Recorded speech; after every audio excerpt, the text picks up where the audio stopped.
Good morning friends, আশা করছি সবাই ভালো আছো আর সবাই খুব পুজো আনন্দ করে কাটাচ্ছ। দেখো বাড়ির সামনে আমাদের শাপলা ফুল ফুটেছিল 5-6টা মতো, সেটা তুলে নিলাম। অনেক হয়েছিল, সবাই নিয়ে নিয়েছে, কটাই ছিল আমি তুললাম।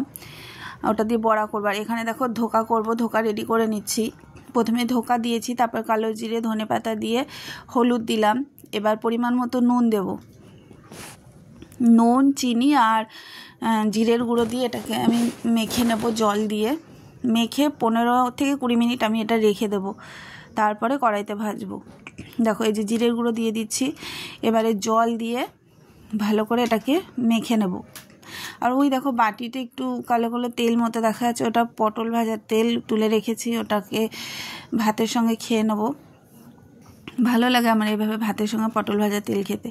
এই যে জল দিয়ে দিয়েছি, দেখো এইভাবে জল দিয়ে একটু একটু জল দিতে হবে আর মাখতে হবে। একবারে পুরো জল দেওয়া যাবে না, অল্প অল্প জল দিতে হবে আর এটাকে মেখে নিতে হবে।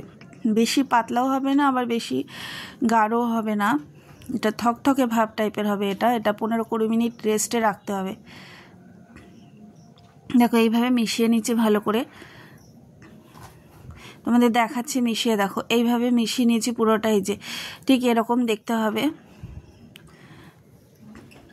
দেখো একটা থকথকে ভাব এসেছে। এটাকে আমি এবার 15 থেকে 20 মিনিট আমি রেখে দেবো। ততক্ষণ আমি অন্য রান্নাগুলো করে নিচ্ছি। এটাকে আমি রেখে দেবো এবারে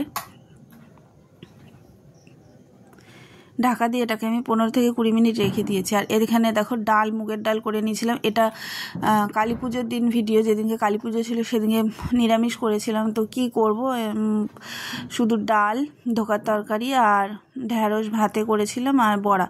আর এখানে ধোকার মশলা করছি, জিরে, সর্ষে, আদা, কাঁচা লঙ্কা একসঙ্গে পেস্ট করে নিচ্ছি। একটু মশলাটা বেশি হয়ে গেছিলো। আর এ দেখো ধোকাটা 20 মিনিট হয়ে গেছে, ধোকাটা ঠিক এরকম হয়ে গেছে দেখতে। আমি এতে আর একটু জল দিয়ে তারপরে কড়াইতে দিয়ে এটাকে নাড়িয়ে নেব। তো মশলাটা আমি করে নিচ্ছি। আর এখানে কড়াই বসিয়ে দিয়েছি। আর এখানে দেখো তেল রয়েছে, সকালে লুচি করেছিলাম সেই লুচি তেল আছে, ওটা দিয়ে আমি ধোকাটা ভেজে নেব। এখন ধোকাটার জন্য সামান্য তেল লাগবে, কিন্তু যখন আমি পিস পিস করে ভাজবো তখন একটু বেশি তেলই লাগবে। তো কড়াইতে তেল দিয়ে ভালো করে নাড়িয়ে নিয়েছি। এবার দেখো এই যে এর মধ্যে আর একটু জল দিয়ে দিয়েছি, এরকম এতটাই আমি গাঢ় করে রেখেছি। এবার এটাকে আমি কড়াইতে দিয়ে দেবো, ভালো করে মিশিয়ে নিচ্ছি জলটা। এবার কড়াইতে দিয়ে দিচ্ছি। আর একা হাতে না এটা নাড়ানো সম্ভব না, তাও যতটুকু পারছি আমি তোমাদের সঙ্গে শেয়ার করছি, কেননা এটা কড়াইতে লেগে যায়, অনারবত এটা নাড়িয়ে যেতে হবে।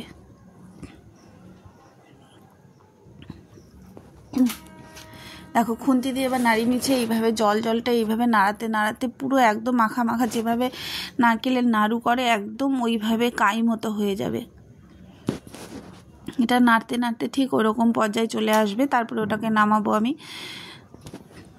তো তোমাদের পরে দেখাচ্ছি আমি। দেখো এরকম হয়েছে, নাড়াতে নাড়াতে ঠিক এইভাবে ভাজতে ভাজতে আরও একদম মাখা মাখা হয়ে যাবে। পুরো পুরো আটার একদম দলার মতো, আটা যেভাবে মাখা হয় ঠিক ওইভাবে। দেখো এই যে এরকম হয়ে গেছে। এবার এটাকে নামিয়ে নেব থালার মধ্যে। আমি একটা থালার মধ্যে এই যে দেখো তেল মাখিয়ে রেখেছিলাম, আর ওই থালার উপরে আমি এটা গরম থাকতেই এটাকে করে নিতে হবে, একদম ঠান্ডা হয়ে গেলে শক্ত হয়ে যাবে। তো এপাশ ওপাশ করে আমি এটাকে থালার উপরে আমি ঠিক যেরকমভাবে তোমরা শেপ দিতে চাও ওইভাবে করে নেব। হাত দিয়ে চেপে চেপে একটু হাতে জল দিয়ে নিচ্ছিলাম, বারবার করে জল দিয়ে আমি করছিলাম, নাহলে খুব গরম, এটা ধরা যাচ্ছিল না। পুরো থালাটা আমি কভার করে দেবো, এইভাবে হাত দিয়ে চেপে চেপে পুরো থালাটা আমি দিয়ে দেবো। আর এতে একটু গোলমরিচ গুঁড়ো দিয়েছিলাম, পরে তোমাদের সেটা বলতে ভুলে গেছি, পরে আমি গোলমরিচ গুঁড়ো দিয়েছিলাম। তো দেখো এইভাবে করে নিয়েছে। আর দেখো এটা শক্ত হয়ে গেছে। এবার একটা ছুরি নেব, ছুরিতে একটু আমি তেল মাখিয়ে নেব, তবে কি হয় ছুরিতে কাটার সময় লেগে যায় না। তো একটু তেল মাখিয়ে নিচ্ছি ছুরিটায়। এবার এটাকে আমি কেটে নেব, যে যেরকম শেপে কাটবে সেইভাবেই তোমরা কেটে নেবে। আমি এই ধোকাটা বাড়িতেও করি। মটর ডাল আর ছোলার ডাল আমি আগের দিন ভিজিয়ে রাখি, একটু খাটনি হয় কিন্তু খেতে ভালো হয়, আমার মনে হয় ওটাই ভালো লাগে এটার থেকে বেশি। দেখো এইভাবে কাটা হয়ে গেছে। এরকমভাবে কেটে নিয়েছি। আর আজকের ধোকাটা ঠিক মনে হচ্ছে না যে ভালো, মানে কীরকম মুগের ডালের মতো, ভেতরটা কেমন দানা দানা। তো তেল গরম হয়ে গেছে, এবার ধোকাগুলোকে আস্তে আস্তে করে ভেজে নিচ্ছি। এটা খুবই নরম, মানে একদম হালকা করে ভাজতে হবে, বেশি জোরে নাড়ানো যাবে না। আর যখন আমার তরকারিটা হয়ে যাবে, তরকারি নামানোর আগে দিতে হয়, নাহলে এটা ভেঙে যায়। হালকা করে এটাকে নাড়াতে হবে, একবারে সব দেবো না, কিছুটা কিছুটা করে দিয়ে ভাজবো আমি আস্তে আস্তে করে।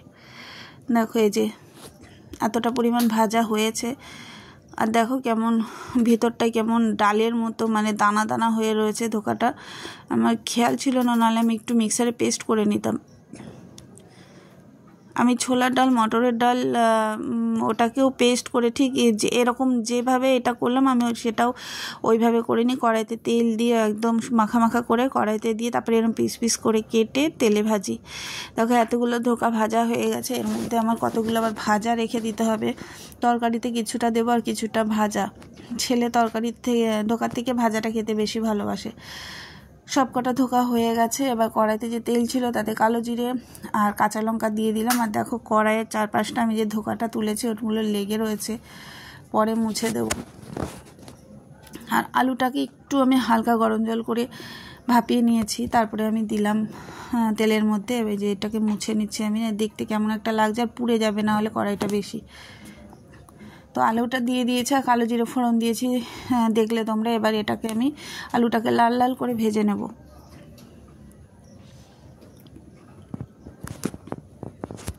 এটা ভেজে নিয়ে তারপরে আমি মশলা যেটা করে রেখেছিলাম সেটা দেব।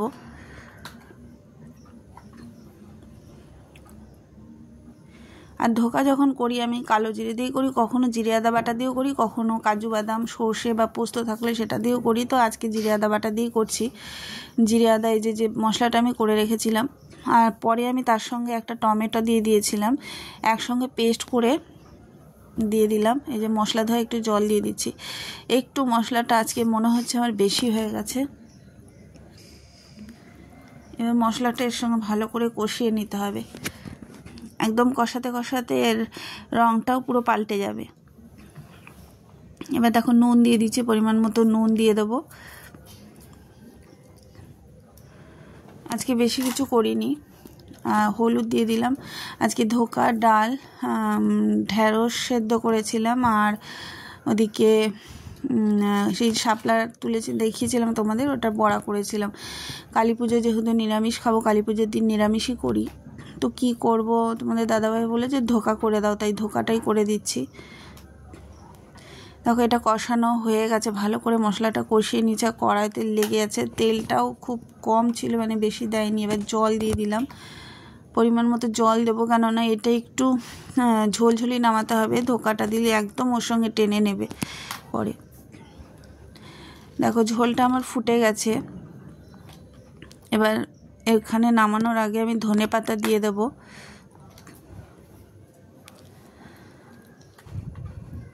কালারটা ভালো এসেছিল, খারাপ হয়েছিল না খেতে, কিন্তু একটু মশলাটা আজকে বেশি মনে হচ্ছিল আমার।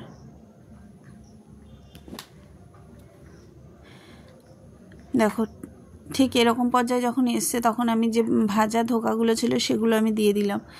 ধোকাগুলো এক এক করে সব দিয়ে দেবো, কিছুটা রেখে দিয়েছি আর কিছুটা এতে আমি দিয়ে দিলাম। বেশি নাড়ানো যাবে না, আবার বেশি ফোটানো যাবে না, যেহেতু ধোকা এটা খুবই মানে নরম হয়। এটা বেশি ফোটালে আবার একদম ঘেটে যাবে, ভেঙে যাবে সব। তো আস্তে করে একদম দিয়ে তারপরে হালকা হাতে এটা নাড়াতে হবে। সামান্য একটু ফুটে গেলে আমি নামিয়ে দেবো। আর এই কটা ধোকা আমি রেখে দিলাম।